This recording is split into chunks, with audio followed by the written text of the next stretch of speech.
Ọba Sports 1 Facebook Olúṣọlá Àlàbí Mr. Dialogue ẹ̀kúkú tìmẹ̀ni tẹ́ ẹ ní Mr. Dialogue gbé fún wọn. Oh, and it's Kanu Wako right now. Kanu Wako moving the ball from the central midfield. Oh no, Kanu Wako crosses over to Jejo Kocha and it's a goal! Oh yeah, Sangalo is a goal. Shano Wale is a goal. Escobar is a goal. Toros is a goal. It's a goal. It's a goal.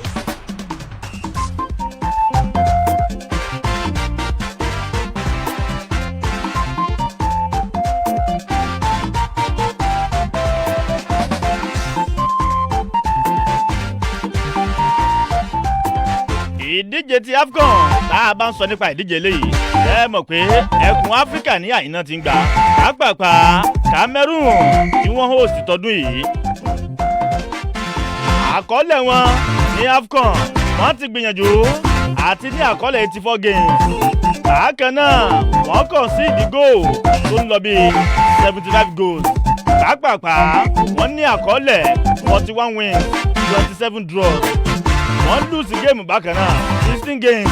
òní wọ́n lùsì ife ẹ̀yẹ yìí wọ́n ti gbà á nígbà márùn-ún bó ló ṣe jẹ́ lọ́dún 1984 lọ́hùn wọ́n gbà á bákan náà 1988 yẹn 2000 2002 2017 nínú ìdíje yìí Samuel Eto'o àgbáwo káfàtà Samuel Eto'o òun ló jẹ́ tó ní àkọọ́lẹ̀ góò jùlọ fún Cameroon ó ní àkọọ́lẹ̀ 18 goal gẹ́gẹ́ bó ṣe jẹ́ pàápàá ní Burkina Faso bákan náà rẹ́kọ̀dù tiwọn ní ìdíje ti AFCON eléyìí wọ́n ní àkọọ́lẹ̀ 41 games 38 goals wọ́n kàn sí ìdígò bákan náà tó lọ bí 62 goals wọ́n ní àkọọ́lẹ̀ 7 wins 13 draw wọ́n tún lose game bákan náà 21 games òní wọ́n lose gẹ́gẹ́ bó ṣe jẹ́ ìdíje yìí Burkina Faso wọn ò tí ì gbà rí àmọ́ ní 2013 lọ́hùn àwọn ni wọ́n jẹ́ ipò kejì lẹ́yìn tá a lè pè ní runners up gẹ́gẹ́ bó ṣe jẹ́ Alan Traoré òun ló ní àkọọ́lẹ̀ góò jùlọ fún Burkina Faso ó ní àkọọ́lẹ̀ góò 5 Cape Verde bákan náà ti hàn Cape Verde àwọn náà ti ní àkọọ́lẹ̀ géèmù 7 goals 7 games 4 goals 5 goal conceded bákan náà ẹ̀wẹ̀ nínú géèmù eléyìí wọ́n ní àkọọ́lẹ̀ winning kan dondo draw 5 wọ́n lose géèmù kan bí nǹkan ṣe jẹ́nu bákan náà ní 2013 lọ́hùn ìpele quarter final ibẹ̀ náà ti já ti hàn pàápàá Edon Ramos ọmọ Cape Verde yẹn òun ló ní àkọọ́lẹ̀ góò jù ní ìdíje ti AFCON fún wọn bákan náà ó ní àkọọ́lẹ̀ góò 2 gẹ́gẹ́ bó ṣe jẹ́ pàápàá ní Zimbabwe àkọọ́lẹ̀ tiwọn bákan náà ní ìdíje ti AFCON eléyìí wọ́n ní àkọọ́lẹ̀ 12 games 13 goals bákan náà wọ́n kàn sí ìdígò tó tó 27 goals wọ́n ní àkọọ́lẹ̀ 2 wins 2 draw 8 loss games gẹ́gẹ́ bó ṣe jẹ́ pàápàá Peter Ndlovu àgbáwo káfàtà ní ọmọ Zimbabwe yẹn òun náà bákan náà ó tún ní àkọọ́lẹ̀ 3 goals ní ìdíje ti AFCON gẹ́gẹ́ bó ṣe jẹ́ Ethiopia àwọn tí wọ́n ní àkọọ́lẹ̀ 27 games 29 goals wọ́n tún concede goal bákan náà 61 goals òní wọ́n concede pàápàá Ethiopia wọ́n ní àkọọ́lẹ̀ 7 wins 3 draw wọ́n pàdánù géèmù tó ń lọ bí 17 games bákan náà gẹ́gẹ́ bó ṣe jẹ́ pàápàá Mexis Woku bá a bá ń sọ nípa top scorer fún Ethiopia Mexis Woku yìí kan náà ó ní àkọọ́lẹ̀ 10 goals dondo fún Ethiopia pàápàá ní Guinea àwọ̀ Ankara Guinea ti hàn rẹ́kọ̀dù wọn bákan náà ní ìdíje ti AFCON eléyìí wọ́n ní àkọọ́lẹ̀ 43 games wọ́n kàn sí ìdígò 3 goals bákan náà ni wọ́n kàn sí àmọ́ wọ́n ní àkọọ́lẹ̀ 59 goals 12 wins 16 draws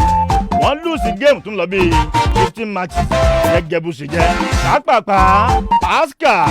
àgbáwo káfàtà òun ní top scorer wọn fún Guinea ó ní àkọọ́lẹ̀ 8 goals ní ìdíje ti AFCON ni o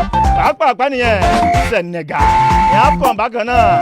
àwọn náà ti gbá géèmù tún lọ bí 60 games wọ́n ní àkọọ́lẹ̀ 69 goals dégò tí wọ́n kàn sí 54 péré ni bákan náà ẹ̀wẹ̀ Senegal wọ́n tún wá ní àkọọ́lẹ̀ 23 wins 14 draws géèmù tán lùsì bákan náà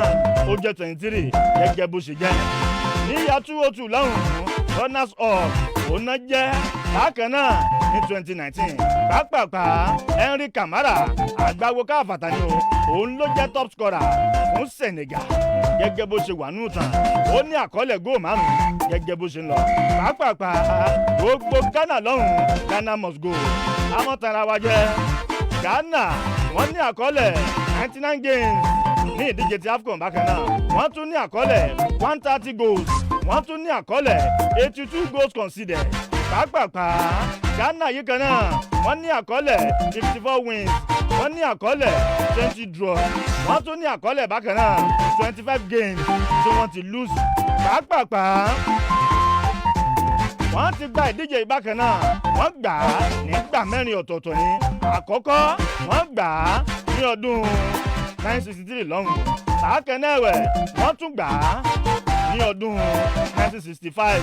78 bákan náà wọ́n tún gbà á àtọ́dún 1982 gẹ́gẹ́ bó ṣe jẹ́ pápápá Andre Aye àgbáwo káfàtà tá a bá ń sọ nípa top scorer fún Ghana ó ní àkọọ́lẹ̀ góò 9 gẹ́gẹ́ bó ṣe jẹ́ pápápá Malawi àwọn náà ti hàn wọ́n ní àkọọ́lẹ̀ géèmù 6 ní AFCON wọ́n ní àkọọ́lẹ̀ góò 6 wọ́n tún ní àkọọ́lẹ̀ 11 goals conceded wọ́n ní àkọọ́lẹ̀ win kan dondo àkọọ́lẹ̀ draw kan àti àkọọ́lẹ̀ lose 4 pápápá Rúsẹ̀ òun ni top scorer wọn pẹ̀lú àkọọ́lẹ̀ góò 2 gẹ́gẹ́ bó ṣe jẹ́ níbẹ̀lẹ̀ ń jábẹ̀lẹ̀ ìjà ó ní pápápá Morocco àwọn náà ti hàn rẹ́kọ̀dù wọn ní AFCON Morocco wọ́n ti ní àkọọ́lẹ̀ 65 games bákẹ́nẹ́wẹ̀ wọ́n tún ní àkọọ́lẹ̀ 74 goals égò tán ti concede 58 goals ní pápápá Morocco wọ́n ti draw game tó ń lọ bíi 23 games wọ́n lose 18 games bákan náà wọ́n ní àkọọ́lẹ̀ 24 wins pápápá 1976 lọ́hùn-ún Morocco àwọn náà gba ìdíje eléyìí Ahmed Farazi òun ló ní àkọọ́lẹ̀ góòjù fún Morocco ní AFCON bákan náà ó ní àkọọ́lẹ̀ góò 6 bó ṣe jẹ́ nìyẹn Gabon pápápá Gabon tí wọ́n bákan náà wọ́n ní àkọọ́lẹ̀ 21 games 19 goals 23 goals conceded pápápá Gabon wọ́n ní àkọọ́lẹ̀ 6 wins 6 draw 9 games lose gẹ́gẹ́ bó ṣe jẹ́ nìyẹn pápápá quarter final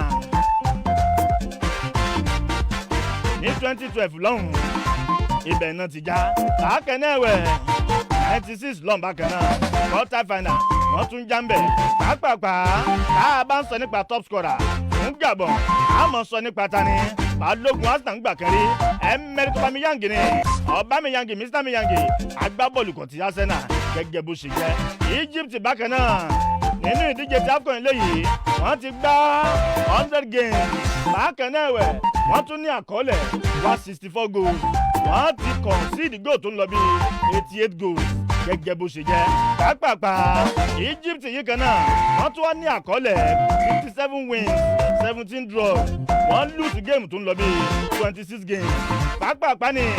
Egypt lọ́wọ́ yìí wọ́n ti gbafẹ́ yìí wọ́n ti gbà á tó ìgbà 7 gẹ́gẹ́ bó ṣe jẹ́ nígbà náà lọ́hùn-ún tá a bá ń sọ nípa top scorer fún Egypt a mọ̀ sọ nípa tani Hassan Ezzazli ó ní àkọọ́lẹ̀ 12 goals fún Egypt Nàìjíríà yìí ẹ pàtẹ́wọ́ fún wa Nàìjíríà káfàtà àwa náà a ti ní àkọọ́lẹ̀ a ní àkọọ́lẹ̀ 93 games bákan náà a tún ní àkọọ́lẹ̀ 131 goals égò tá a fi concede tó wọnú àwọn wa ó jẹ́ 89 pápápá Super Eagles Nàìjíríà a ní àkọọ́lẹ̀ bákan náà 50 wins 22 draws géèmù tá a lose ó jẹ́ 21 ìdíje léyìí a ti gbà rí ní ìgbà 3 ọ̀tọ̀ọ̀tọ̀ 2013 lọ́hùn-ún òun la gbà kẹ́yìn pápápá top scorer nígbà náà lọ́hùn top scorer fún Super Eagles Nàìjíríà àgbáwo káfàtà ní Rashidi Yekini ó ní àkọọ́lẹ̀ 13 goals pápápá Sudan ní ìdíje AFCON yìí bákan náà wọ́n ti ní àkọọ́lẹ̀ 24 games 28 goals eight goals bákan náà wọ́n ti concede ó jẹ́ 38 wọ́n ní àkọọ́lẹ̀ 7 wins 6 draw géèmù tán lose ó jẹ́ 11 games gẹ́gẹ́ bó ṣe jẹ́ pápápá ìdíje bákan náà wọ́n ti gbàrí nígbà kan dondo náà ni ìgbà tó ń gbà yìí àwọn ni wọ́n jẹ́ host country nígbà náà lọ́hùn pápápá Nasir Abazi òun ni top scorer fún Sudan ó ní àkọọ́lẹ̀ 6 goals gẹ́gẹ́ bó ṣe jẹ́ Algeria káàbàtà Algeria bákan náà tá a bá ń sọ nípa rẹ́kọ̀dù wọn ní AFCON lọ́wọ́ yìí wọ́n ti ní àkọọ́lẹ̀ 74 games 93 goals 83 goals conceded bákan náà ẹ̀wẹ̀ wọ́n ní àkọọ́lẹ̀ 28 wins 21 draws géèmù tán lùsì bákan náà ó jẹ́ 25 pàápàá ìdíje léyìí Algeria wọ́n gbà lẹ́ẹ̀mejì ní 1990 lọ́hùn àti 2019. pàápàá Riyad Mahrez àti tatuni Lagda Beloumi láwọn méjèèjì ni wọ́n jẹ́ top scorers fún Algeria àwọn méjèèjì bákan náà wọ́n jọ ní àkọọ́lẹ̀ 6 goals ní gẹ́gẹ́ bó ṣe jẹ́ pàápàá Guinea Bissau àwọn náà tiwọn rẹ́kọ̀dù tiwọn ní AFCON lọ́wọ́ yìí wọ́n ti gbá géèmù 6 wọ́n ní àkọọ́lẹ̀ góò méjì góò 9 tó ti wọlé wọn ò ní àkọọ́lẹ̀ wíìnì kankan àmọ́ wọ́n dúró méjì wọ́n lùsì géèmù 4 gẹ́gẹ́ bó ṣe jẹ́ pàápàá top scorer tiwọn bákan náà top scorer wọn Juari Suarez ni àti Piquet láwọn méjèèjì wọ́n jọ ní àkọọ́lẹ̀ góò kọ̀ọ̀kan náà ni gẹ́gẹ́ bó ṣe jẹ́ pàápàá Equatorial Guinea àwọn náà bákan náà rẹ́kọ̀dù wọn ní AFCON Equatorial Guinea wọ́n ti ní àkọọ́lẹ̀ 10 games wọ́n tún ní àkọọ́lẹ̀ bákan náà 8 goals góò 10 ló ti wọlé wọn wọ́n ní àkọọ́lẹ̀ wíìnì 4 góò 3 lùsì 3 pàápàá Davia Babao òun ló ní àkọọ́lẹ̀ góòlù fún wọn lọ́hùn-ún nígbà náà ó ní àkọọ́lẹ̀ góò 4 ìyẹn 4 goals péré pàápàá gbogbo Mali ẹ mọ́ gọ̀ọ́ra yín Mali lọ́wọ́ yìí àwọn náà bákan náà wọ́n ní àkọọ́lẹ̀ 50 games 61 goals 64 goals conceded Mali yìí kan náà wọ́n tún ní àkọọ́lẹ̀ 17 wins 17 draw géèmù tán lose ó jẹ́ 16 pàápàá Seydou Keita ó ní àkọọ́lẹ̀ góò 8 gẹ́gẹ́ bí top scorer wọn bí nǹkan ṣe ń lọ nìyẹn fún Mali Tunisia bákan náà Tunisia káàbàtà tá a bá ń sọ nípa rẹ́kọ̀dù wọn náà ní AFCON lọ́wọ́ yìí.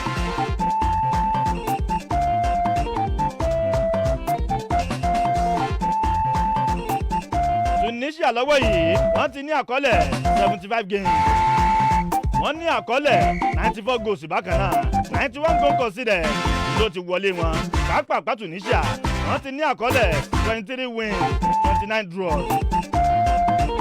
géèmù tán ti lùsì bákan náà ó jẹ́ 23 gẹ́gẹ́ bó ṣe jẹ́ níyà 204 lọ́hùn-ún wọ́n gba ife ẹ̀yẹ ìdíje tí AFCON léyìí àmọ́ nígbà náà lọ́hùn bákan náà àwọn ni wọ́n jẹ́ host country nígbà náà lọ́hùn pàápàá Dos Santos òun ni top scorer wọn pẹ̀lú àkọọ́lẹ̀ 10 goals bí nǹkan ṣe jẹ́ nù pàápàá ó sì pọ̀.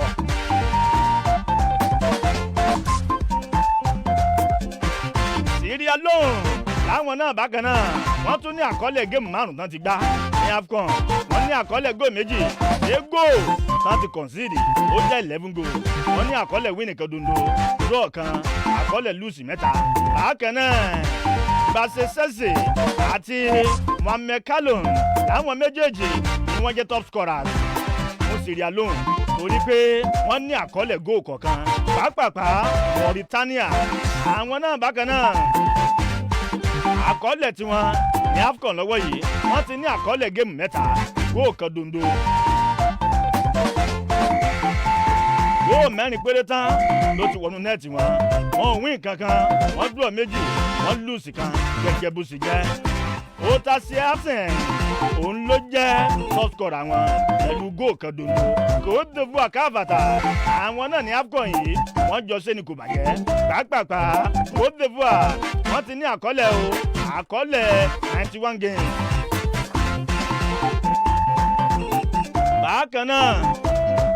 wọ́n tún ní àkọọ́lẹ̀ 135 goals 94 goal conceded ló ti wọlé wọn wá wọ́n tún ní àkọọ́lẹ̀ bákan náà 42 wins 26 draws 23 lose gẹ́gẹ́ bó ṣe jẹ́ pàápàá Côte d'Ivoire ife ẹ̀yà kan eléyìí wọ́n gbà á lẹ́ẹ̀mejì péré wọ́n gbà ní 92 lọ́hùn àti 2015 àmọ́ lọ́wọ́ yìí o Laurent Poku tá a bá ń sọ nípa top scorer fún Côte d'Ivoire Laurent Poku ní orí kó ní àkọọ́lẹ̀ 14 goal gẹ́gẹ́ bó ṣe jẹ́ nípa AFCON gbogbo tá a kálẹ̀ yìí wọ́n tó bẹ̀rẹ̀ tàná ni o gẹ́gẹ́ bó ṣe ń lọ akínyìn ẹ̀kọ́ ojú mẹ́ẹ̀káàrọ̀ lórí ọ̀dọ̀ náà tún ní sẹ́ẹ̀ níkànnì bá bá ìkànnì Rave 91.7 FM lóṣogbo ní àyín àgùnbẹ́lẹ́wò ńlá wà bẹ́ẹ̀ bá mọ̀ kò ní ìjà yín sí bẹ́tà ni ìfúnni oyè ètò tòní àjọṣe ni kàákẹ́ náà àwọn sàbẹ̀ mi ńláńláńláńláńláńláńláńláńláńlá wọ́n tún ti wà kándọ̀ ìmọ̀lẹ̀ sport wa yóò ní gbọ́kọ̀ ẹ̀ bákan náà Sambuku káàbàtà ikọ̀ mi ọ̀nàrẹ́bù Olúṣọlá Alábí Mr Dialogue ló kọ́ mi Àdìgún Òòṣà ìjọba sport káàkiri àgbáyé káàbàtà ọ̀gá ńlá sport the brand ambassador fún gbogbo ilé ogó sẹ̀lẹ̀ yóò ní kú lálẹ́ òkútì ó kápó kèmọ̀nàkà bẹ́yìn tèmi world of kò ní bàjẹ́ ètò tòní ilẹ̀ fi ń gbọ́ mi níbo lẹ̀ ti ń gbọ́ náà ṣé fóònù tó ní FM ni mo fi ń ké sí létí ni àbí káàtì ṣé lè po lẹ ti ń gbọ́ àbórí ọ̀kadà àbí inú kórópè lẹ́yìn wà ó yẹ́sìkẹ̀ ẹni àgùn tó bá ti ká yín mọ́ ẹ jẹ́ mọ̀ níṣẹ́ wípé Àdìgún Òòṣà ẹkùn ọkọ̀ lọ̀tẹ̀ ìjọba spọ́ọ̀tù ìjọba lámbà ó tún ti wọ̀n láì ọmọ kan ṣoṣo báyìí bíi children wípé ti dé pápápá àbájáde fẹsẹ̀wọnsẹ̀ lọ́kọ̀ òjọ̀ kan ibẹ̀ ni màá ti kà á àmọ́ ṣáájú ìgbà náà wáyé a tún ti wọ̀n láì sẹ́ lórí Facebook àti Instagram ni lọ́nà méjèèjì náà wáyé ìjọba spọ́ọ̀tù lẹ́ẹ̀fì wà kàn bẹ̀ ìjọba spọ́ọ̀tù ni lórí Facebook àti Instagram àkọ́kọ́ nìyẹn ẹlẹ́ẹ̀kejì ẹ̀wẹ̀ tó bá tún jẹ́ orí péèjì rẹ́fù bákan náà lẹ́ẹ̀tì gbọ́ lẹ́ẹ̀tì wò ẹ ṣáà ti wá Rave 91.7 FM bẹ̀ lórí Facebook tó bá tán ní ṣúgà bá tún já pàápàá tá a bá ń sọ nípa àbájáde ìfẹsẹ̀wọnsẹ̀ ìdíje ti NPFL lánàá bó ló ṣe ápùn sí NPFL lọ́wọ́ yìí tá a bá ń sọ nípa La Liga wàláì La Liga ògbóná tó kèé mọ̀ ṣeré àní ẹ mọ̀ fọ́sẹ̀ tẹ́ ẹ bá ti fọ́ ẹ ti fọ́ tì nìyẹn pàápàá Kwara United lánàá àti Rangers 1-1 náà jọ gbá ẹ̀yìn ń bà ẹ̀yọ́kọ̀ dondo mọ̀lá náà fi borí Shooting Stars o ńlẹ̀ Ìbàdàn lọ́rùn Lemon Stars bákan náà Lemon Stars ẹ̀rù yín ń bà mí ẹ̀yọ́kọ̀ bákan náà ẹ̀wẹ̀ náà fi borí Plateau United ní Academy 2-1 bákan náà náà fi borí Nasarawa United MFM lánàá 2-1 dondo náà fi borí Abia Warriors Katsina United lánàá 2-1 bákan náà náà fi borí Gombe United Sunshine Stars Àkúrẹ́ lọ́hùn-ún Jagaban káàbàtà wọ́n ti torí pé Sunshine lánàá 3-0 bákan náà náà fi borí Kano Pillars Obi Stars ẹ̀yọ́kọ̀ dondo mọ̀lá náà fi jojú Akwa United Atlant FC lánàá ẹ̀yọ́kọ̀ bákan náà náà fi borí Wiki Tories Tornadoes lánàá àti Rivers United Golden Drum náà jọgbá bí nǹkan ṣe jẹ́nu àákan náà lánàá tá a bá ń sọ nípa AFCON Cameroon lánàá 2-1 tán náà fi borí Burkina Faso ó já mi ò ní gbọ́kù ẹsẹ̀ Abubakar ọmọ Cameroon òun ló ní àkọọ́lẹ̀ ni o àkọọ́lẹ̀ góò méjèèjì náà pẹ̀lú pẹnáltì gẹ́gẹ́ bó ṣe yẹ ní bẹ́lẹ̀ ń jábẹ̀lẹ̀ ìjà ló ní cháncá ló ní tòótọ́ ló ní chẹ̀ǹchẹ̀chẹ̀ ni Ethiopia lánàá ẹ̀yọ́kọ̀ dondo bákan náà náà farabalẹ̀ jẹ́ ni lọ́wọ́ Cape Verde bí nǹkan ṣe ń lọ́nu lẹ́yẹ òṣọ́ka.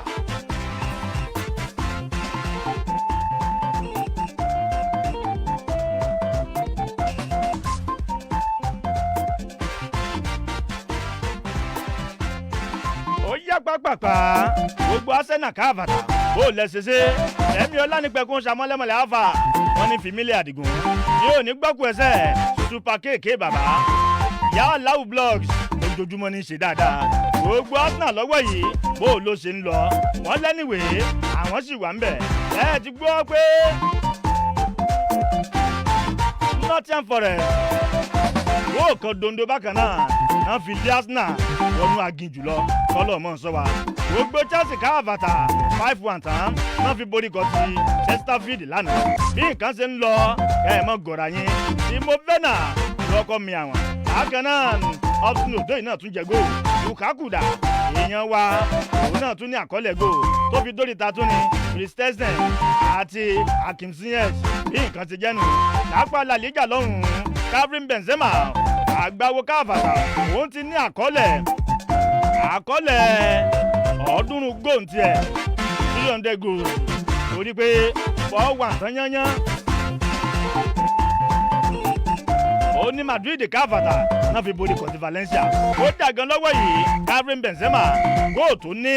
ó ti jẹ́ 3-1 torí pé 2 goals tán òun ló jẹ lọ́jọ́ náà gẹ́gẹ́ bó ṣe ń lọ AC Milan 3-0 tán ni náà fi borí kọ̀tí Venezia gbogbo Nice 3-0 bákan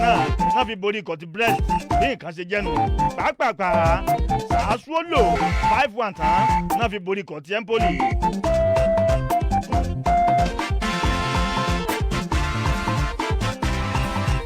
Juventus bákan náà 4-3 náà fi borí kọ̀tí AS Roma lẹ́ẹ̀rí géèmù ìlànà ó le torí pé tá a bá ń sọ nípa àgbà géèmù òun gangan ni àmọ́ ju gbogbo ẹ̀ lọ Martin Delight ọmọ Juventus yẹn ó gbà rẹ̀ kàdé o French Ligue 1 lánàá Lyon àti PSG wọ́n jọ fà ní 1-1 náà jọ gbá pàápàá àwọn àgbáwo káfàtà wọ́n tún ti wà ń kalẹ̀ akínyẹn kú ojúmọ́ Ìmọ́lẹ̀ Sports àti ọ̀gbẹ́ni Sambuku akínyẹn kú ojúmọ́ ẹ káàárọ̀. ẹ káàárọ̀ atọ́kùn mú kí gbogbo àwọn tó ń gbọ́ wa ní pé akójúmọ́ mọ́ lónìí ọjọ́ ajé kí ajé fi ilé gbogbo wa ṣe ibùgbé. àṣẹ bàbá Sambuku dàsí òwà. ẹ káàárọ̀ akí gbogbo ẹ̀yàn ara lé ẹ kú etí ìgbò látàárọ̀ àdẹ̀túkú ìmúra ọ̀sẹ̀ tuntun tá a ti wọ̀. gẹ́gẹ́ president yọ̀ nínú ọlọ́run ajá jèrè láyé àṣẹ ọlọ́run. àmín bàbá. pápápá ẹja ti bí ìkóná tá a bá ń sọ nípa ìdíje ti NPF Ẹ̀yìnbà àti shooting Raymond Stars pẹ̀lú kọ́tù Plateau United ó tech. ṣe rí ẹ jẹ́ kí n bẹ̀ láti ọ̀dọ̀ àwọn shooting star àti Ẹ̀yìnbà ẹgbẹ́ aṣọ ní weekend pé ó máa hard fún shooting star láti lọ sí Aba láti lọ nà Ẹ̀yìnbà mọ́lé ẹ̀dẹ̀mọ̀ pé tá a bá wo last 2 games Ẹ̀yìnbà ti ń play ẹ rí i pé wọ́n fìdí rẹmi so wọ́n máa fẹ́ padà sí winning ways wọn àwọn dẹ̀ mọ̀ pé the only opportunity àwọn fi lè padà sí winning ways ni pé káwọn play shooting star nígbà táwọn wà nílé wọ́n dẹ̀ mọ̀ pé ilé làwọn wà àwọn so ẹ rí i pé kígò yẹn tó wọlé gan nǹkan tí shooting star kàn ṣe ní àná tó kú díẹ̀ káàtó ni pé tẹ́ bá lọ sí èwe ẹ má rò pé ẹ̀ ní concede ẹ wá lọ bá the same pattern tán play ní last game nìbàdàn òun náà ló padà play ní abala náà ẹ lọ ń dílé láì ṣe pé mòrí ló ń coach yín gbogbo owó yín wá no close to 6-5 players ẹ̀ ń dílé lójú tèmi èmi rò pé draw náà wá lọ because lánàá kí ni mi lọ bá wọn sọ̀rọ̀ ìyẹn kí ni wọ́n ti ń pè honourable commissioner for youth and sports. kódà ó tẹ ṣeun kórede ṣeun fa kórede ó promise wọn ní 200,000 naira pé tábàlẹ̀ ọ̀nà yín bá èmi rò pé ìyẹn ó yẹ kó tún jẹ́ ìwúrí fún wọn pé ok tábàtì ẹ̀ lè win ẹ jẹ́ ká wá draw ẹ jẹ́ ká gbàgbé pé wọ́n promise wa lówó ẹ jẹ́ ká need draw because nísìnyí league ti ń lọ sí league ti lọ and draw and lose just one win in láti ìgbà tí league ti bẹ̀rẹ̀ so wọ́n gbọ́dọ̀ múra síṣẹ́ wọn ẹ mọ̀ pé Ẹ̀yìnbà náà ń sọ́fà lọ́wọ́ orú ọpọ́n tí báyìí lọ́ọ́ kẹ́yìn náà lò pé ok ẹ jẹ́ ká dúró tí wọ́n lọ́nà bó tẹ̀ jẹ́ draw láàrí ẹ wà lọ ń dílé títí agbọ́dọ̀ Ẹ̀yìnbà náà kù iṣẹ́ pé at least wọ́n make sure pé àwọn wa wọ́n gò yẹn jáde tó ń padà rí 3 points wọn lọ lánàá so ẹ̀yìn ṣanṣẹ́ shooting star tó bá padà sí Ìbàdàn next week wọ́n gbọ́dọ̀ make sure pé àwọn náà gbọ́dọ̀ wá 3 points wọn jáde because tó wáyé pé ẹ̀rín láì lè rí pé ilé nìkan lè fẹ́ máa win ẹ máa padà relegate ni o tẹ́ bá ń lọ sí èwe ó ti àwọ̀sì tán ẹ máa lé draw tẹ́ bá lè rí win àwọn win nìkan máa ń wá tó pé mistakenly ẹ lè padà win but tẹ́ bá ti rí win ẹ wá draw èmi rò pé draw lẹ́yìn kan dúró tì kì í ṣe pé àwa dílé gbogbo ilé tẹ́ dínà àdé ẹ padà concede ni. wọ́n ti kólé lọ pàápàá ọ̀gbẹ́ni Ṣèyí ẹ jáwọ́ géèmù láàrin kọ́tù Raymond Stars pẹ̀lú kọ́tù Plateau United. ṣe rí ètò ẹ̀sọ́ lẹ́ẹ̀kan yẹn ni mo ti ẹ̀kọ́ fẹ́ sọ pé ìdíje NPF ó ti gbóná ju La Liga lọ lọ́wọ́ báyìí kì í ṣeré o ṣe rí Raymond Stars àwọn eléyìí wọ́n fi anything ṣeré àtilé àtòdé ni wọ́n ti ń dúró lọ́wọ́ yìí báyìí wọ́n ti fi ẹsẹ̀ wọ́n tún ń play gan lójú oorun. wọ́n ṣe rí ẹ rí i pé match day 5 ládẹ̀ wá báyìí wọ́n ti ní 11 point tó dẹ̀ jẹ́ pé àwọn tó ń fi ẹsẹ̀ wọn méjèèjì dúró sí number 1 ni ẹni tó tẹ̀lé wọn tó jẹ́ Rivers United gan ọ̀nà wọn sì jìn sí wọn tó jẹ́ pé 9 point làwọn sì ní ẹ wo 11 sí 9 ṣe rí i pé tá bá continue pẹ̀lú fọ́ọ̀mù yìí tí wọ́n ń play rẹ̀ lọ bẹ́ẹ̀ ẹ rí i pé Raymond Stars ifun tí wọ́n bá gbà ìdíje top 4 yẹn wọ́n sì máa wà níbẹ̀ wọ́n máa wọ top 4 wọ́n lọ sójú wa ní ẹkùn Áfíríkà ṣe rí reason ni pé the way bí wọ́n ṣe ń play self determination yẹn ó wà níbẹ̀ nínú team yẹn ìpinnu pé ẹ promise wa lówó ṣe rí ìgbà tán kọ́ bẹ̀rẹ̀ pẹ̀lú àwọn shooting star tí ẹ mọ̀ nínú dídí NLL tí wọ́n ti ń bọ̀ wọ́n tún lọ gbá playoff at the end of the day wọ́n tún wọ síbẹ̀ mú rò pé wọ́n ti máa wíìkì ni wọ́n wíìkì rárá wọ́n ń play. àwa náà ò lè wíìkì torí pé a padà polówó ẹ̀jẹ̀ polówó náà kàn bá wíìkì. pàápàá ó yá mi ò ní gbọ́kọ̀ ẹ̀sẹ̀ Ọ̀túnba Dérẹ̀mí Sanni gbogbo Turkey lọ́hùn gbogbo Chelsea ní Turkey ẹ̀ mọ̀ jayé Fenerbahce àgbàwo káfàtà àkínyẹn kú kalẹ̀ àti ìlú àṣìwà ń bẹ̀ lórí ọ̀dọ̀ náà sì ní sẹ́ẹ̀ nìkan ní bàbá ikọ̀ Brave 91.7 FM lóṣogbo ní àyìnkò kí ìyẹn kú kalẹ̀. ilẹ̀ lórí ọ̀dọ̀ ní pẹ̀lú Àdìgún òòṣà bàrìbà má fọ́. wọ́n ọ̀gá kẹ́míìsì máa bọ̀ ń ta ọ̀gá kẹ́míìsì come outside yo. madam kí ló ṣẹlẹ̀. kí ló dé tó tògùn bà fọmọ mi tó bá ní kó lọ sọ fún mi pé kí n wá fúnra mi irú ọ̀rọ̀ wo nìyẹn. ẹ farabalẹ̀ madam fún àǹfààní ara yín ni mo ṣe ní kẹ́ ẹ wá ó yá ẹ jókòó báwo lẹ ṣe mọ̀ pé ibà ló ń ṣe yín. ẹ máa gbọ́ béèrè ara mi ń gbọ́dọ̀ ní kẹ́. ẹ wo madam ìyẹn ò tí ì tó nǹkan tẹ́ lè sọ pé ibà ló ń ṣe yín o ẹ kọ́kọ́ ṣe àyẹ̀wò rapid diagnostic test láti ṣàrídájú pé ẹ ní àrùn ibà lóòótọ́ kì í ṣe kẹ́kọ̀ọ́ máa ń kó oògùn jẹ́ ṣáàkẹ́ lẹ́yìn ṣètọ́jú ibà. ìyẹn lè bọ́dẹ̀ ti sọ tẹ́lẹ̀. kò tán síbẹ̀ o tẹ́ ẹ bá ṣe àyẹ̀wò RDT tí èsì àyẹ̀wò dẹ̀ sọ pé ẹ ní ibà ẹ rí dájú pé oògùn ibà tó ní ACT lẹ́lò láti ṣètọ́jú ẹ̀ ìyẹn làwọn ìjọba Nàìjíríà fọwọ́ sí o àti pé ẹ jọ̀ọ́ ẹ rí dájú pé ẹ parí iye oògùn ACT tó yẹ kẹ́ ẹ lò ó. darapọ̀ mọ́ ìpolongo àrùn ibà pòfó bẹ̀rẹ̀ pẹ̀lú mi nílẹ̀ Nàìjíríà láti ní orílẹ̀-èdè tí kò ní àrùn ibà kó ipa tirẹ̀. Ìkéde yìí wá látọ̀dọ̀ ìjọba àpapọ̀ ilẹ̀ Nàìjíríà pẹ̀lú àjọṣepọ̀ àwọn àjọ tó ń gbógun ti àrùn ibà. a ti wà lórí ọ̀dàn pẹ̀lú ìjọba sport má yí kúrò fílẹ̀ síbẹ̀. ẹ káàbọ̀ padà ní pápápá wọ́n ti pín in.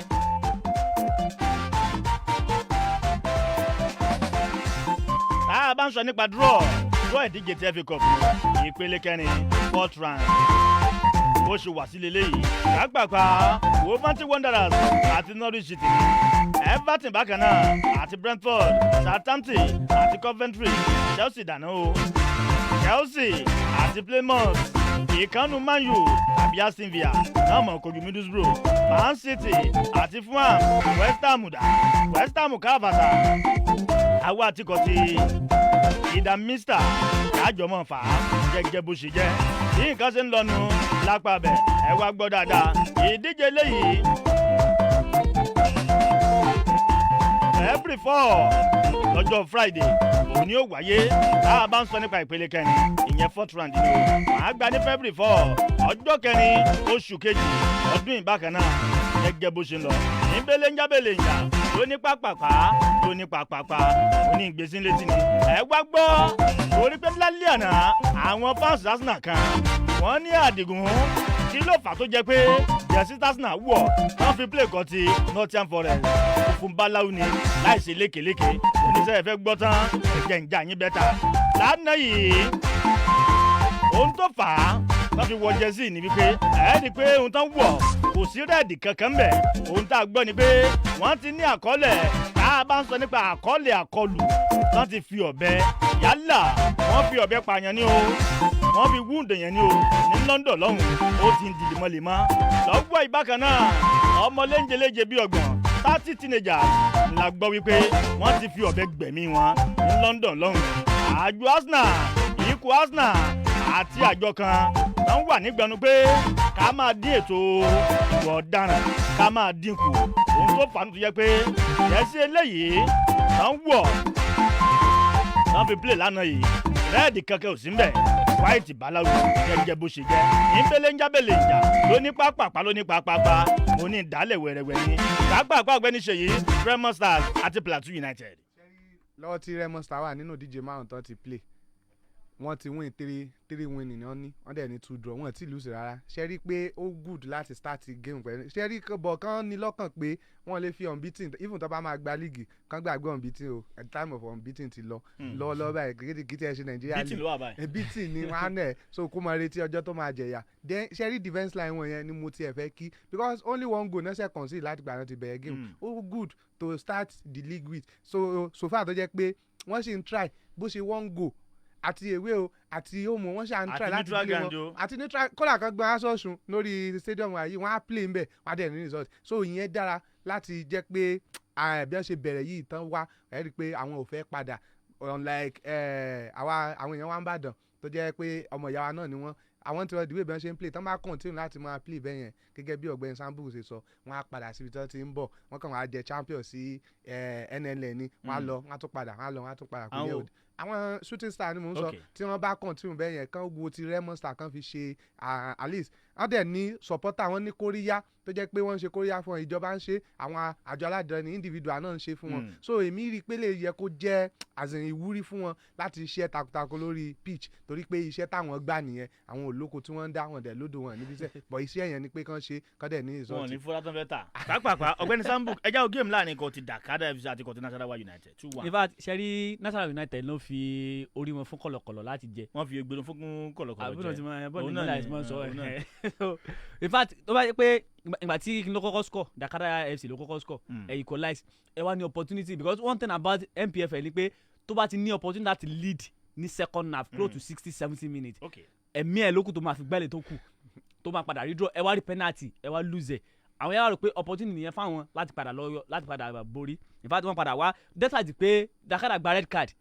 tó máa padà score winning goal so ṣẹ́rí NPFL bẹ́ẹ̀ ti sọ́lẹ̀ kan NPFL ti lé kọjá tẹ́lẹ̀ bá ṣe ń wò tẹ́lẹ̀ nísìnyí even láti score one goal iṣẹ́ ló máa ṣe because àwọn defence tó wà ní NPFL ń sìn wọ́n rẹ́dà àti ṣe anything láti pé àwọn fẹ́ concede either wà ń lé o ọbẹ̀ wà ní ewé o ẹ wá wo Dakada láti gbà ní league náà ti bẹ̀rẹ̀ fún Dakada ẹ pé Dakada àwọn náà wọ́n ń ṣeré but tó máa ti wà ń lé yẹn ó máa defend anybody láti wà náà mọ́lé because number one ni pé fans wọ́n ní fan support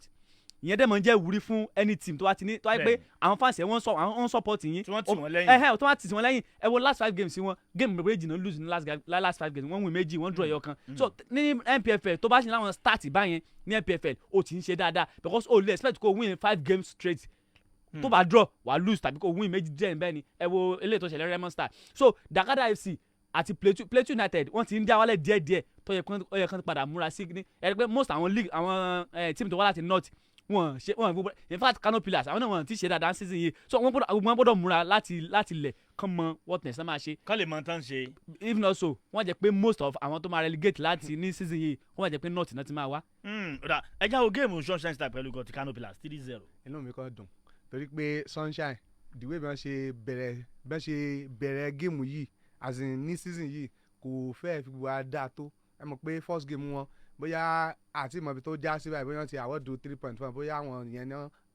náà àwọ̀dù ẹ̀ fún wọn ṣe wọ́n tún lose wọ́n draw méjì léraléra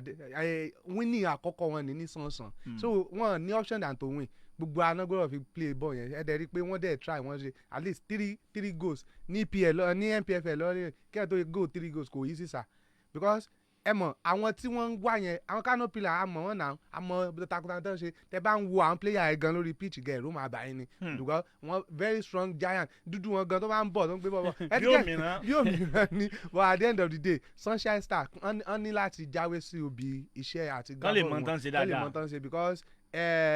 láti ìgbà náà ti wà ń bẹ̀ ẹ wo ìgbà tí wọ́n ṣe dáadáa bóyá bíi 2 seasons ago náà tó lọ represent wọn tó padà wá so wọ́n ní láti step up in their game láti ní ìsọtì they are just bitter too if not wọn á tún padà because ṣe rí drama máa wà ní NPFL lọ́dún yìí ẹ rí i pé àwọn alágbára gan wọ́n ń ṣubú lójújà irú Kano Pillars báyìí tẹ́lẹ̀ ó kàn lè lọ mú Sunshine kó lọ nà mọ́lé ni kò sí yẹn mọ́ sà. so àwọn ní ìsinmi everybody gan ti já rẹ̀ everybody ti já rẹ̀ bó ṣe wà yìí báyìí nísìnyí tá a bá wo ní Kano Pillars fúnra rẹ̀ nísìnyí báyìí ọ̀nà ẹ̀ ó ti jìn number 20 ló wà báyìí so ìbèbè rẹ̀ kí náà ṣe ń bẹ̀ ayé wọn ni. ọ̀gbẹ́ni Sambu Sunshine Star pẹ̀lú gọ̀tí Kano Pillars. yẹ́rí in fact Sunshine Star ẹnu mi dùn sí game tán win lánàá lákùrẹ́ in fact game tán win lánàá ṣẹ́rí one of the nǹkan tán nídìí sí nìyẹn pé tó bá ti wà ní ẹgbẹ́ mò ń sọ pé home ground wọn wọ́n sì ń gbà Níjàbọ̀dé. Níjàbọ̀dé ṣẹ́rí mò ń sọ ní last week pé ní NPFL yìí sí it's not about the 3 points alone tó bá ti ní 3 points make sure pé at least o ní 1 2 3 goals kó hard ẹ̀ mọ́ because a time is coming tó yẹ pé goal difference yín ó máa jẹ́ lómi wálẹ̀ òní ò mọ̀ judge olóò máa judge yín bẹ́ẹ̀ bá ṣe sí ẹ wo goal mẹ́ta tán score lánàá olóògbé wọn sí number 15 because 5 points náà ní tó bá pẹ́ wọn score goal mẹ́ta lánàá relegation náà ṣì máa padà wà so tó bá ti wà opportunity wà ń lé ẹni tó bá wá bá yín lé tẹ́ bá ti rí i pé òkú ẹran ni ẹ tètè mọ̀ bú tẹ́ bá ti bu méjì bu mẹ́ta lára ẹ̀ ó máa ẹ̀ bù tó bá yá. ẹ bá dẹ̀ wo Kano Pillars báyìí 4 point náà ní one game náà ṣe ẹ̀wọ̀n yẹn draw kan wọ́n dẹ̀ lose mẹ́ta back to back. so Ahmed Musa dẹ̀ promise wọn ló wọ́n ti gbà. wọ́n ti dójú ti bọ̀dá Musa. wọ́n kàn gbowó wọn. wọ́n gbowó wọn dání. pàápàá ìdíje ti AFCON lónìí tó bá dago méjì ọ̀sẹ̀ níbẹ̀rẹ̀ Senegal àti Zimbabwe aago 5 òní ní Sierra Leone Torino ní àti Fiorentina 5 òní bákan náà ní AFCON Guinea àti Malawi láago yìí kan náà Morocco àti Ghana Comoros lónìí àti Gabon ìyẹn dago 8 gbogbo mayu káfàtà ó yá mi ò ní wẹ́ẹ̀tì sẹ́ dami ken venture dami ọmọlájí ojoojúmọ́ ló ń ṣe nọ́mà mi ò ní gbọ́gbẹ́ bákan náà aláké gbogbo mingu sábà lọ́hùn bàbá wẹ̀ẹ̀tì gbogbo àjíǹpọ̀ ẹ̀dẹ́ bá ń tọ́jú àrẹ̀mọ́ bàrà àrẹ̀mọ́ mi ńlá òfin tí ó sì ọ́ hr lásùbíàró jàgàbá káfàtà ọ̀gbẹ́ni fanimoko olúwaṣèyí máa nù ẹ segment ẹ bá ń tọ́jú ẹ ọmọọba ní yànnàfà lọ́hùn òun náà ń ṣe dáadáa olúwayé captain vendor àáyù lálẹ́ òní àwọn àtikọ̀ tí Aston Villa ni o tó bá di gẹ́ngẹ́tò aago 9 ó kù ìṣẹ́jú 5 náà jọmọ́ fà á La Liga tòní ìyẹn di aago 9 òjìrè Espanyol nìyẹn pẹ̀lú kọ̀ tí eche má jọmọ́ bára wọn fà á ní. pàápàá ọ̀gbẹ́ni Sambuku àgbà ó kọ̀sẹ̀ kan ó kù méjì ó kù jọ kan ó kù ìṣẹ́jú kan wọ́n ti bẹ̀rẹ̀ báyìí o Cameroon jojú Burkina Faso ní first game AFCON. Ṣẹ́rí mo kí ó dùn mí fún Burkina Faso lánàá ìwádìí wọ́n try láti bọ ẹ̀rọ tán lọ ń kọ́ sí line first half ibẹ̀ náà ti ṣera wọn pa lánàá ẹ̀rí pé lánàá jọjọ́ méjì ni Cameroon play lánàá kò easy fún any team tó bá ti host tournament báyìí láti kọ́kọ́ náà wọ́n ní first leg because wọ́n pe number 1 ni pé ó máa hard fún anybody téèyàn bá wo match yẹn máa rò pé home advantage ni in fact 2 penalty méjèèjì tán ní lánàá world penalty ni kò sí because mi ẹ wo player Aston Villa ìyẹn Brahim Traore ó ti ní experience ní PL at least ó yẹ kó tí mo ṣe mark player ó kàn bọ́ sínú box ó aim bọ̀ rárá player kan ló aim ìgbà tán tún náà wo VR èmi ò expect kí referee VR but ẹ mọ̀ tí VR bá tí wàá jẹ́ VR kọ̀ ó l'option kò lis ten sí nǹkan tó bá ń sọ because àwọn nǹkan gbà míì àwọn ẹ̀rọ kan ti lè wà kó tó di pé ó débi tí penalty yẹn wà wọ́n lè cancel ẹ̀ bọ́n lánàá yẹn kò sí nǹkan tó wà lẹ́nu pé kàn play penalty lọ ìfàdímọ́dé captain wọn ìyẹn captain Choupo-Moting gangan ló yẹ kó jẹ́ bọ̀ ẹ̀ pé ìyẹn ó ṣẹ̀ dé láti Germany so bench ló wà Abubakar òun ló captain wọn lánàá òun ló score penalty méjèèjì in fact iṣẹ́ àwọn penalty méjèèjì tó play yẹn nice penalty ni in fact ẹ rí pé bẹ́ẹ̀ ni bó ti ń wo òjòjú ti pẹ́ di bẹ́ẹ̀ ni bó no Fernandes máa ń play penalty báyẹn so bẹ́ẹ̀ ni bó ti ń wo òjòjú tẹ́lẹ̀ ni in fact bẹ́ẹ̀ good penalty ló play tàbádẹ́ wo náà ibi tó ti ń play ní Saudi Arabia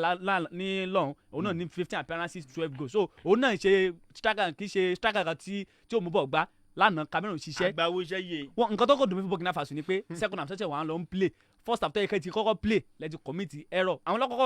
kọ́kọ́ score nice goal náà kọ́kọ́ score but torí pé ẹ ti wá kọ́kọ́ score ẹ bẹ̀rẹ̀ sí í ṣe gbùrùgbùrù first penalty 42 minutes 43 minutes before 45 minutes. àwọn kan ní pé àwọn errors tí wọ́n commit lánàá ó dàgbà tí wọ́n commit suicide mo ní kí ló lè tẹ̀yàn. ọ̀rọ̀ football tí ilé tó gbó yẹn. ọ̀gbẹ́ni Ṣèyí ẹja wo géèmù bí ó ṣe lọ lẹ́nu Senegal pẹ̀lú kọ́tí Zimbabwe Sadio Mane. ṣe rí Senegal àti Zimbabwe yẹn ni mo fẹ́ kọ́kọ́ sọ̀rọ̀ lé ẹ jẹ́ kí n kọ́ bẹ̀rẹ̀ láti ibà yìí ẹ rí i pé ó ti bẹ̀rẹ̀. bẹ́ẹ̀ni ìgboro ti dùn even dé Nàìjíríà yìí everywhere ẹ ṣì ń rọ́ọ̀kì ni. àtẹ̀wé jayé lọ́hùn. ẹ jẹ́ ká kọ́kọ́ bẹ̀rẹ̀ látòrí fi àtà introduce pé gbogbo game ló máa ṣe ẹ rí i pé ó ṣiṣẹ́ dáadáa perfectly well because goal kẹta tí Cameroon fẹ́ score tán ní offside ni wọ́n tó check VAR ó dẹ̀ mú pé offside ni clean offside ni lóòótọ́. ṣáà lè compare sáwọn VAR EPL. èyí tí mo fẹ́ ibi gangan tí mo fẹ́ lọ nìyẹn. against àwọn tíìmù kan. ṣé rí àwọn VAR EPL yẹn mo máa ń sọ tẹ́lẹ̀ lórí ètò yìí pé èèyàn ló wà ń di rẹ̀ ẹ ti get it bẹ́ẹ̀ so èèyàn dẹ̀ ní kò lè wà 100% accurate but the bitter truth is that àwọn èyìnbó as in TPL yẹn wọ́n máa ń favour àwọn kan is either you take it or you leave it. àwọn tíìmù wo. jẹ́ ká kó lórí tíìmù ẹ mọ̀ jẹ́ àṣọ torí pé yóò dá ipa àtàbà àwọn àtàkì máa ń yọ àbí àwọn àtàkì àwọn míì. àbí West Ham so but lọ́wọ́ yìí báyìí atọ́kùn nǹkan kan ti gbogbo nǹkan ti ń sẹnu re ní AFCON ẹ rí i pé tọdún ìyàtọ̀ ẹ wo tẹ bá dé stadium gan lánàá tẹ bá wo ẹ wo light everything so ẹ jẹ́ ká bọ́ sí orí Senegal lẹ́ni ẹ rí i pé àwọn orúkọ ńlá kan wà tó jẹ́ pé agbọ́dọ̀ gbọ́n bẹ̀ lẹ́ni báyìí àwọn Mendy méjì agbọ́ Sadio Mane ẹ ṣe oríṣiríṣi ṣe rí géèmù yẹn kò ní rẹ́rìn sá ó máa jẹ́ battle to finish because lánàá yẹn expectation mi lára ni pé Cameroon kan máa kí Burkina Faso mọ́lẹ̀ adé fúnigi gbàgbàgbà but kò rí bẹ́ẹ̀ sà everything ti change everybody kò gbẹ́ni wá because Burkina Faso gan ṣiṣẹ́ dáadáa ó kàn jẹ́ pé ká kí àwọn defence line Cameroon yẹn torí pé àwọn ni wọ́n ṣe gbogbo iṣẹ́ yẹn lánàá tó jẹ́ pé wọ́n fi ní result if not wọ́n bá equalize game yẹn but lẹ́ni yìí ẹ jẹ́ ká máa wo best of Sadio Mane àti Endra Mendy àtúwò Mendy. Mendy ní covid ó ní covid. àti fẹ́ fìdí ẹ̀ múlẹ̀ náà kákọ́ gbìyànjú ẹgbẹ́ kan ọgbẹ́ni Sambu ẹja wo géèmù èní Senegal pẹ̀lú kọ́tí Zimbabwe àwọn ọmọ kan wà tó yẹ pé àmọ̀ pé Senegal náà wà.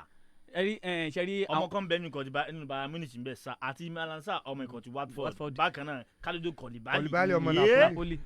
kìnìún wà bẹ́ẹ̀ Bamba tó play fún Marseille. then taba wo Kouyaté náà wà mẹ́. ṣẹ́rí kankan ni lónìí ni pattern coach kìíní 4-5-4-3-2 ló mọ sábà lò so èmi bí Sadio Mane ṣe máa fit in sínú that formation ni mi ti mọ̀ tí coach bá tábà lọ fún tournament ìgbà míì formation máa ń change tábà wo formation tó suit Mane jù ní 4-3-3 ó ti understand the 4-3-3 yẹn tọ́jà jẹ́ 4-3-2-1 almost 4-3-3 náà sì ni wọ́n kàn dynamic ẹ̀ lásán ni so ó wá kó sọ Mane kó mọ̀ prove pé òun wá láti top league kó tó àti adapt kó má adapt pẹ̀lú àwọn players tó kù because tábà wo most of them top league náà ti ń play àwọn play in France Italy England gbogbo wọn ti ń play nìyẹn so tẹ́bà wò láti ẹ wo Koulibaly one thing about Koulibaly ni pé Napoli máa miss ẹ lẹ́yìn ìgbà tó lọ yìí àwọn pé Koulibaly ṣe defender kékeré so ó máa make sure pé ó máa ṣe yẹn lónìí fún country òun àti Abdou Diallo àwọn méjì yẹn 5 and 6 wọn tó bá ti dúró èmi rí Mane àti ẹnìkan tó yẹ pé ó máa fẹ́ operate tó máa fẹ́ pín pass bó ṣe ń pín ní Liverpool tó lè bá ẹ rí pé láti bí last 4-5 games tí Mane ti ń play for Liverpool ó drop díẹ̀ but tó bá délé nsìn tó bá ra àwọn ọmọ tiẹ̀ tán jọ ń play tipẹ́ wọ́n jọ nǹkan tó ẹ̀bù Cameroon lánàá nìyẹn most of them ilé náà ti ń play league wọn náà ti ń play so wọ́n jọ ń play week in week out nínú ilé ẹ mọ̀ bígbà tí England bá lọ fún tournament ni àwọn tó play Man U Chelsea Arsenal Liverpool wọ́n jọ mọ́ ara wọn dáadáa so nǹkan tó máa ẹ̀bù ẹ wo àwa tá a lọ́nsìn tó yẹ pé àwa tó yẹ pé àwọn tó kó lọ jùnú wa àwọn tó jọ ń play Nigeria professional football in fact mo rò pé kí ni rí sọ̀tọ̀ yẹ pé CAF wọn ti stop tournament and play àwọn gbogbo league country and play AFCON lọ́wọ́ àwọn yẹ kàn stop everything ká fi ọ̀nà tournament wa ẹ wo Europe tournament play Euro lọ́wọ́ gbogbo league wa tournament stop but ibẹ̀ yẹn kọ́ là ń sọ so ọ̀rọ̀ Senegal máa múra èmi ò rí sí Zimbabwe àti ẹ̀kọ́ tó stop in fact tí Zimbabwe rí goal kan score against Senegal iṣẹ́ náà ṣe because àwọn defence tó wà ní Senegal yẹn wọ́n kọjá nǹkan tí Zimbabwe rẹ̀ kọ́ sọ pé àwọn fẹ́ lọ bá anyhow but kan ṣọ́ra fún káàdì because káàdì ní AFCON lọ́dún yìí àwọn táwọn kan tán make lánàá yẹn bá torí pé league tournament ṣe bẹ̀rẹ̀ ni wọ́n sì bá wọn ṣe díẹ̀ red card yẹn lánàá normal red card ló gbà so tàbá rò pé Africa la wà bá ṣe mark láti bí làwọn mark láti bí òfin ti yàtọ̀ sí VAR ti wà o lè jẹ lọ́sìn kán lọ padà VR kán padà gba red card o lè gba yellow card kán lọ padà tún VR kán sọ pé red card so o gbọ́dọ̀ wà very careful international tournament on lè ń play. ẹ ṣé bàbá pàápàá ikọ̀ tí PSG wọ́n ní lọ́wọ́ yìí tógun ní sẹ́ẹ̀ owó tó ń lọ bí €90 million. Romelu Lukaku kọ̀kútọ̀ Ọ̀túnba Lamba agbábọ́ọ̀lù kan ti Chelsea ẹ wá gbọ́ o Lukaku gangan fúnra ẹ̀ lọ́wọ́ yìí nígbà tó ń gbọ́rọ̀ náà ó ní sẹ́gbọ́ lọ́wọ́ yìí òun sì wà pẹ̀lú Chelsea ó lóun tẹ́ ń gbọ́ yẹn rúmọ̀ sí ni gẹ́gẹ́ bó ṣe sọ àmọ́ ju gbogbo ẹ lọ alákòóso káfàtà a bá ń sọ nípa alága bámbá CEO ní fún PSG lọ́hùn mò ń sọ nípa tani Nasser Al-Khelaifi ó ní lọ́wọ́ yìí ó ti ọkàn ń wá láti ná owó ńlá lórí Lukaku gẹ́gẹ́ bó ṣe sọ pàápàá ọ̀gbẹ́ni Sambu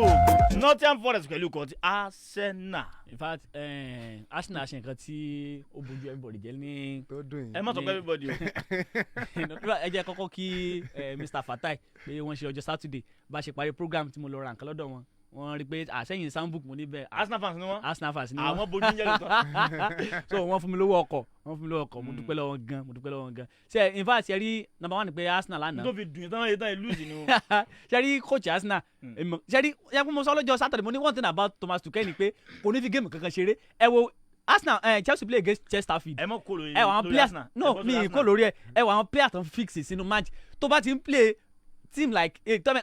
tournament yìí kò ní òmà ní way kì í ṣe pé tó bá lose 1-0 pé tó bá lọ sí away ó máa lọ padà lo opportunity tó bá ti já o ti já nìyẹn first half ẹ ti play for 0-0 number 1 ni pé báwọn players ẹ sọ̀rọ̀ mentality ten play ní EPL kò kọ́ sí lẹ́yìn láti na Nottingham Forest lọ́jọ́ yẹn ní Naby Jetta kò kọ́ sí anything ẹ put more pressure on this player àwọn ọmọ kékeré ni most àwọn tẹ́yìn bá play kì í ṣe àwọn kan tójú wọn ti la jùjù but ní wọn nípa ẹ wò gbàtàn score ẹ bá wọn fásitì wọn ti ya off field because wọ́n mọ̀ pé táwọn bá ṣáwọn lè dá Arsenal mú ṣá so Arsenal in fact Arsenal abojú because Champions League náà ti lose yẹn. ẹ jẹ́ wọ kílẹ̀ bí. Champions League wọn nìyẹn. ẹ jẹ́ wọ àwọn player tí gọ̀jà Arsenal lò Bednello wà ń bẹ̀ Nuno Tavares Odin Ben White Cedric Ambat Sabilo Konga Patino bọ́n tún gbélé wa Bukayo Saka Martin Odegaard Martinelli Ndinketia ó wà wájú fún wọn. ṣẹ́rí ẹ̀dúró àwọn tán tó yìí kò yẹ kán tó wọn àbí. kì í ṣe pé kò yẹ kó ṣẹ́rí on the normal day àwọn player kan tẹ̀ pé kò sí nǹkan tó kọ̀ sí láti mú àwọn tíìmù kan even láwọn players but coach you as a coach tournament tó ń play kò ní return leg o ti rò pé nǹkan tẹ́ ń play 60-70 ó lè lò wọ́n kò sí nǹkan tó ní kó má lò wọ́n but láwọn kan sí bench tó yẹ pé ó yẹ kó introduce ní match láti change game ó máa sí ṣẹ́rí àwọn. ẹja wo bench Arsenal Lacazette wà ń bẹ̀ Mari wà ń bẹ̀ Kolasinac wà ń bẹ̀ Chamba Tierney Ramsdale àti Old Mohammed bákan náà Belotti àti Otichinsto láwọn tó wà ń bench nù. ẹ wo kí wọ́n lò ń bẹ̀. ẹ wo number one thing about Lacazette tó yẹ kó ṣe ni pé èmi expect kó start Lacazette lánàá ọwọ́ ẹni captain bandi wa but o ti number ni pé o ti underrate àwọn Nottingham Forest that's one thing Lacazette as a player o ti lẹ́yìn pé láti gbàtàn ti stripe up captain kó lọ́wọ́ Aubameyang tó ti fún ẹni pé fọ́ọ̀mù ẹ ti yàtọ̀ sí ti tẹ́lẹ̀ so o expect láti this is your tournament FA Cup tẹ máa ń gbà jù lélẹ̀ no n tẹ Champions League wọn nìyẹn every season ní máa ń múra ní FA Cup. àmọ́ padà wọlé ní 69 minutes. 69 láti first minute 69 ẹ wò first half parí ẹ play 0-0 ó sì ní òpè pé àwọn Messi lè score ẹ wò kí ni Nketiah àgbàlá náà Nketiah ògbà ẹni tó yẹ anything special. Nottingham Forest now ní Smith Rowe ńkọ́ ibo ni Smith Rowe wà Smith Rowe àti Saka ó lè mọ dá Saka nìkan lò kó máa easy fún Saka lẹ àní Saka and Smith Rowe o gbọ́dọ̀ mọ bó ṣe máa operate àwọn méjèèjì papọ̀ àwọn méjì yẹn ló jẹ́ talented player tẹ́ ní Arsenal gbogbo àwọn Nicolas Pepe tó ìyẹn tẹ̀ sí lọ kí ni tiẹ̀ gbogbo àwọn Aubameyang gbọ́n Lacazette yẹn wọ́n ṣe ń pick ni àwọn ọmọ ìlú wà in form tó lè mọ̀ lójú ojú wọn all eyes and on Smith Rowe and Bukayo Saka tó bá ti rá àwọn méjì yẹn lò tó bá ti mọ̀ lò wọ́n sí tó bá kàn wọ́n game kan fluke lásán lè mi kà sí fluke lásán lè mi because na ọba play Liverpool sí ẹ wo game Liverpool post sẹ́rí EPL England nǹkan kan ṣẹlẹ̀ ní England ẹ wo game lọ́jọ́ Thursday ẹni Liverpool lè play game torí pé ní COVID lánàá wọ́n play lánàá this same goalkeeper Keller tó jọmọ Liverpool tẹ ló ní COVID ó play lánàá lọ́jọ́ Thursday so láti Thursday Friday Saturday Sunday 4 days ó ti recover pẹ̀lú COVID sẹ́rí àní káàmù pọ̀ ní England ọ̀rọ̀ wọn gba àfúrásì lóòótọ́ mò ń bọ̀ pàápàá ọ̀gbẹ́ni ṣèyí géèmù Arsenal pẹ̀lú kòtò Nottingham Forest kámọ̀ pẹ̀ lórí ẹ̀. ṣẹ́rí ẹ̀kan láìpẹ́ lórí ẹ̀ Nottingham Forest wọ́n deserve win nìyẹn. Arsenal ńkọ́. Arsenal ò deserve it because wọ́n nígbà téèyàn play èwo 90 minutes without any shot on target kílẹ̀ fẹ́ ṣe ẹ̀ dẹ̀ fi Nketiah ẹ̀ pé mo sọ ní last time tí Nketiah score 3 hat-trick mo ní kò tí ì tó ẹni tó máa ń lead attacking row Arsenal ó sì kéré so ti mẹ́rin but lọ́wọ́ báyìí ẹ̀yin náà ti rí báyìí àti Martin Odegaard àti Bukayo Saka àti Martinelli gbogbo wọn ta ni wọ́n fẹ́ tún lò tán lò lẹ́yìn Smith Rowe tí wọ́n mú rárá so èmi ò rí Arsenal gẹ́gẹ́ bí ẹni tó tiẹ̀ play wọ́n play anything tó special lánàá yẹn bí ẹni pé wọ́n kàn lọ ṣe but nǹkan tí mo rí bẹ́ẹ̀ ni pé underrated ó underrated Nottingham Forest ṣé Nottingham Forest bá kílè rí. gẹ́gẹ́ bí nǹkan tí Sambuku sọ bàbá ńlá point wà ń bẹ̀ Lukaku ń gba FA Cup Kai Havertz ń gba against Chesterfield England ti ṣẹ́rí tẹ bá rí coach ẹ wò báyìí ṣé tí wọ́n bá kà á fún ìgbà gbogbo 2 trophy tí Arteta play tó gbà báyìí nísìn FA Cup àti Community Shield so wọ́n tó bá ní how many trophy ló gbà lásán wọ́n ní 2 trophy wọ́n ní sọ pé Community Shield kéré àbí FA Cup kéré no trophy is trophy ọjọ́ òní máa ti gbà láti wọ́n bá gbà báyìí inú Sambuku kan dùn pé àwọn náà sáà gbà nǹkan ní last season. ọ̀dọ́ ò lẹ gba fi last 2017 European Cup mo gbangba yẹn. ẹ gbọ́dọ̀ fi ife ṣeré Lukaku náà kò sí ní best form rẹ̀ náà lọ́lọ́ ẹ̀ kó sẹ̀dé láti ju olùtìmù tó fi pìkì nìyẹn olùtìmù tó fi pìkì nìyẹn ẹ wo tí mo wẹ́ náà ẹ wo tí mo fẹ́ òun ló kọ́kọ́ score. olùtìmù tó fi mọ pìkì nìyẹn. wọ́n fi pìkì ní ẹ̀rì ìgbà tó bá fẹ́ play next game wọn wọ́n á tún ṣe confidence ẹ̀ máa wà moral ẹ̀ máa wà ní body wọn èèmọ̀ nǹkan tó fẹ́ play bóyá Champions League lásán fẹ́ lọ play tí yóò fi lo Smith Rowe tí yóò mú wá tó kàn lọ́wọ́. gbé làkàtà sí bench. ẹ jẹ́ ògé màálé òní Man U pẹ̀lú kọjá Aston Villa. Sherry Man U lọ́wọ́ Rangnick and Steven Gerrard. Sherry Man U lọ́wọ́ báyìí wọ́n gbọ́dọ̀ mọ nǹkan tí wọ́n ń ṣe tán bá jẹ́ pé wọ́n tó fẹ́ lọlé ọdún padà ṣẹ́yìn pẹ́ tí kò ní kábà kọ̀ báyìí. lọ́nà wo ẹ ṣe sùúrù. no na Sherry ọ̀rọ̀ ogun tó ń ṣẹlẹ̀ nínú dressing room wọn gbọ́ kọ́kọ́ lọ mójútó. wọ́n làwọn ò ní problem àbí. àwọn náà ṣe báwọn wà Nàìjíríà sáwọn dé. Sherry mo lè mọ̀ sí ní England but as at now Sherry rumour ló ń jáde lẹ́yìn Old Trafford lóko àti no problem match tí problem bá wà ẹ ti máa rìn. nǹkan tó mi kàn mọ̀ ni pé Aston Villa Aston Villa ò gbére wá torí pé wọ́n ní mú kékeré torí nǹkan tí wọ́n lè gbà náà nìyẹn. Sẹ́wọ̀n pé ní líìgì báyìí wọ́n sí ń bẹ̀. Wọ́n bá wọn fà á ni. Wọ́n bá wọn fà á battle to finish ní CVD àdìdẹ̀ ní winner ni kò ń ṣe loser so winner ni bó ṣe wà yẹn báyìí wọ́n gbọ́dọ̀ mọ nǹkan tí wọ́n ń ṣe tán bá lọ sọ pé àwọn fẹ́ ṣe gẹ́gẹ́ press kan lẹ́ni báyìí kò lè. àwọn náà ti gbọ́n ti kẹ́kọ̀ọ́ òdà pápá ẹja wo ọ̀gbẹ́ni Sambu Man U pẹ̀lú Aston Villa lálẹ́ òní. jẹ́ni one thing about gẹ́gẹ́ press. ká tó bọ́ sórí draw. èmi ò rí coach yẹn àṣẹnìkan tó máa change formation. okay. àwọn players wa àwọn nìkan mọ bó ṣe máa adapt sí formation yẹn because every coach ló ní pattern tiẹ̀ tó bá dẹ̀ ti dé tẹ́ bá wo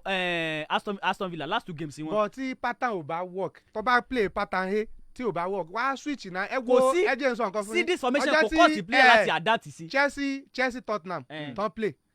ẹ mọ̀ pé formation Anthony Conte ní EPL gbà yẹn 3-4-3 ni again then Thomas Tuchel náà ti mú 3-4-3 wá ó dẹ̀ wò pé kí ni òun lè fi counter Anthony Conte ó dẹ̀ change formation ó lo 4-2-2-2 yẹn tẹ́ bá lọ wo formation yẹn gẹ́gẹ́ press yẹn ó dẹ̀ work fún un so tí kan ò bá ti work fún as a good coach tó dẹ̀ mọ nǹkan tó ń ṣe tó fẹ́ lù sílẹ̀ wá switch ní náà. nǹkan tẹ́ ẹ̀ sọ pé kò work yìí this same coach àwọn player yìí wà láti mọ ìwọ la need the result. ó play 5 games ó lose ẹyọ kan. ṣé eléyìí tó lose ẹ sì tẹ́ ń lọ́rùn báyìí. kò sí team tó ní lose. wọ́n sì máa pick up. kò sí formation tó fi lè lose game. mú bọ̀ 08068676165 08068676165 hello akínyẹ kó ojúmọ́ ẹ káàárọ̀ hello yìí. ọ̀gá mi ò tàbálẹ̀bọ̀lẹ̀. ẹ kó ojúmọ́ ẹ káàárọ̀ ó kọ yín sà. àbùsí náírà ni láti bà. à ń gbọ́ yín o. ọmọ fásánà làwa. bẹ́ẹ̀ni mo kọ́kọ́ kí àwọn ọ̀tá mi sábùkù náà wípé wọ́n sọ òótọ́ ọ̀rọ̀. bẹ́ẹ̀ni Arsenal lánàá nǹkan tí wọ́n ṣe lánàá ó dùn èmi gan. èmi gan rí pé nǹkan tí wọ́n gbá wọn gbá bọ̀ nígbà pé wọ́n fẹ́ win lánàá. bẹ́ẹ̀ adúpẹ́ lọ́dọ̀ náà pé a ti ẹ̀dúpẹ́ pé kò jù báyẹn lọ. mo mọ̀ pé ẹ̀mí ò dáa. ṣé ìṣẹ́rẹ́ kò ní jóná o. Àdìgún ìjà. ẹ kó ojú ẹ káàárọ̀ ọ̀sà. Ẹ káàárọ̀ ọ̀gá mi. Èkó fún ọ̀ṣun ládẹ́dẹ́. kò ní bàjẹ́ ọmọ ikọ̀ West Ham àbí. Chelsea West Ham báwo. Chelsea. Mo kí àwọn tó wà sídìí o. Nípa Nottingham Forest àti Arsenal fẹ́ sọ̀rọ̀ sí. Arsenal àti Nottingham Forest wọ́n ń ṣẹgbẹ́ Nottingham Forest jù lọ. Bàbá wo rẹ́kọ̀dì dáadáa Nottingham Forest wọ́n jù wọ́n lọ. So ẹ kú ètò. ẹ ṣeun gbé bàmí. hello akínyẹ kó ojú ẹ káàárọ̀. hello ẹ kó ojú ẹ káàárọ̀. ọ̀gbẹ́ni Sambu ẹjá wo draw wọ́n ti ṣe draw báyìí ẹjá kọ́ wá Chelsea lọ́nà gbogbo Chelsea ti wọn àwọn ọmọ kojú kan ti Plymouth àkọ́kọ́ nìyẹn Man City Fulham Liverpool pẹ̀lú kan ti Cardiff. yẹ́rí àwọn máàcì yẹn kò kọ́ sí Chelsea lẹ́ni tí láti na jẹ́kọ́jẹ́kọ́ máa ti Plymouth àwọn tí èmi kọ́ lẹ́nu bẹ̀rẹ̀ àwọn bíi Brentford Everton Norwich àti Tottenham Brighton àwọn tó jọ wà ní PL tó ń jọ mọ́ ara wọn àwọn yẹn ló máa le díẹ̀ but at the same time Chelsea Plymouth Chelsea gbọ́dọ̀ mú that same mood tó fi ń play àwọn kéékèèké kọ́mọ̀ṣọ̀ kan continue ẹ̀ because àwọn àwọn team ẹ wo Arsenal jẹ́ big example scapegoat Arsenal jẹ́ fún every other team tó bá ti ń play small team low team tó bá ti ní ṣé máa yù látọ̀ ẹ̀kan tó ń ṣe lánàá yẹn wọ́n á gbé Ronaldo wọ́n á gbé Fernandes wọ́n á gbé Rashford sí bench torí pé ẹ fẹ́ play Nottingham Forest tẹ́ẹ̀ ti gbà kan láti fi 5 years coach wọ̀ ní try bí a máa ní kílẹ̀ pé last 5 years àti gba anything so ó àdé opportunity láti na small team lónìí match yẹn Aston Villa in fact. ọ̀gbẹ́ni ṣèyí àwọn draw tí wọ́n ṣe. draw yẹn èmi rí i pé èmi àti Sambu tẹ kọ́kọ́ sọ nígbà tá a dé pé a ṣe lè fún Chelsea ní Plymouth kan tẹ̀ fún bí Everton tàbí kẹ́ẹ̀kọ́ tó fi tẹ̀sí ẹ̀rí draw yẹn ó ti wá ní Everton àti Brentford yẹn Everton gbọ́dọ̀ múra because foníkú fọláǹdé tó ń ṣe nínú APL yìí ó gbọ́dọ̀ stop láti jẹ́ kí àwọn náà mú tiẹ̀ rí nǹkan gbà ṣé mọ̀ àwọn ìdíje FA Cup Carabao Cup yìí náà ni ẹ lè kọ́kọ́ ran yín mọ́ tí mo jẹ́rìí Mr. Mourinho sí nìyẹn kò ń fi kankan ṣeré tó bá jẹ́ òní báyìí at least á wò pé èmi ẹ̀dẹ̀wò Tottenham pẹ̀lú Brighton yẹn kò ní rẹ́rìn because this very Anthony Conte yóò fẹ́ make a record pé at least ní 4 season òun fẹ́ gbà nǹkan lọ so ìyẹn ni mo sì rí pé draw tó sì fẹ́ le jù sẹ́rí ti Man U bá manage ní Aston Villa lálẹ́ yìí nílò bá Middlesbrough play so tó bá dẹ̀ rí draw ó dẹ̀ yẹn kò ní ṣe problem but talẹ́ ni kó mójútó Aston Villa yẹn. gẹ́gẹ́ president Aston Villa ẹjẹ́ àmọ́ lọ fún tòní oníyẹn ṣe ọlọ́bẹ̀ ṣe Olúṣọlá Àlàbí Mr. Dialogue ló kọ́ mi Àdìgún ta ìjọba sport káàkiri àgbájẹ́ káfàtà Ọ̀gánlá sport ti brand ambassador fún gbogbo ilé ó dọ̀la báyìí fún Naija mọ̀ ṣe jẹ́jẹ́.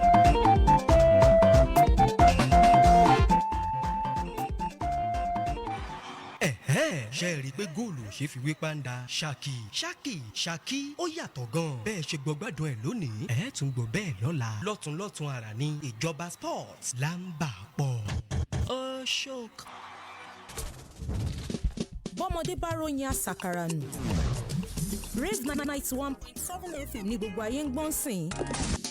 má gbé kúrò ń bẹ́ẹ̀ ọ̀rẹ́. jẹ́ ó wà bẹ́ẹ̀.